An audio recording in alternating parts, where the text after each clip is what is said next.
Donald Trump just wrapping up a rampage against his Republican opponents. The businessman and presidential candidate lashing out at former President George W. Bush, his brother Jeb Bush, and most of all, Senator Ted Cruz. Trump calling his Texas rival a liar and unhinged and threatening to bring a lawsuit against Cruz over his citizenship. CNN chief political correspondent Dana Bash joins me now. So, Dana, what's behind all this? What's he trying to do here today? Look, what is going to happen in a couple of hours in South Carolina is what the Jeb Bush campaign tells me, a senior advisor told me earlier today, their best press day, they hope, since he announced on June 15th. Donald Trump is very, very savvy. He understands the media. He understands kind of the ebbs and flows of a news cycle. So what does he do best to get into that news cycle is goes off, not just on the Bushes, both Bushes, but also on Ted Cruz. Listen to part of it. I've heard for years he kept the country safe after 9. What does that mean, after? What about during 9/11? I was there. I lost a lot of friends that were killed in that building. The worst attack ever in this country, it was during his presidency. And I must tell you one thing about Ted Cruz that I can say that only to a minor extent by comparison for the other politicians. I haven't been doing this long. I've been in it since June 16th.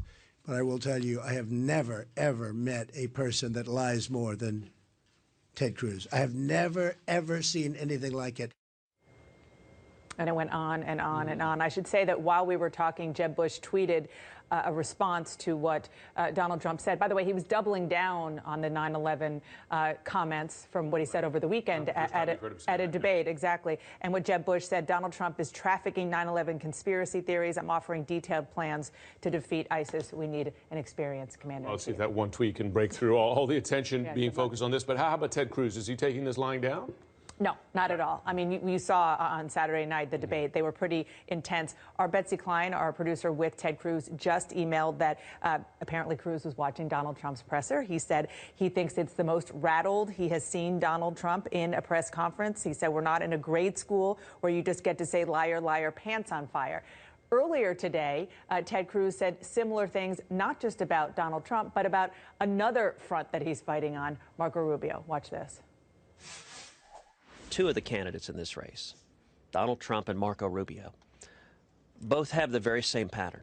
Whenever anyone points out their record, they simply start screaming, liar, liar, liar. It's a very odd dynamic. You're right, it brings, name-calling is not a positive thing in politics.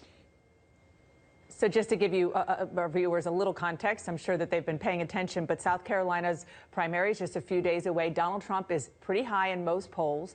Ted Cruz is below him, and below him is Marco Rubio. So what Ted Cruz is trying to do there is trying to pull Donald Trump down, but also trying to keep Marco Rubio down as well. Let me ask you a question, though, on this. And certainly this is about getting attention, and it's a smart campaign move, probably. But there are, I mean, Ted Cruz, in terms of the record, has a point, because Donald Trump's issues, he says, evolved. Others have said changed over time. Donald Trump in the past has said that he's in favor of abortion rights. Now he has changed. In the past, he says he's in favor of an assault weapons ban. Now he says that he has bona fides on the Second Amendment. That's right. In South Carolina, where you have very conservative voters, particularly evangelicals, an issue like abortion, is this a sign that Donald Trump is worried about Ted Cruz's attacks on his positions? Probably, no question, because not only are you seeing Donald Trump do this in this press conference, to your point, Ted Cruz, he was just talking there about how negative everything is. Well, guess what? He and the super PAC that supports him, they're running negative ads. Everybody is. It's not just him,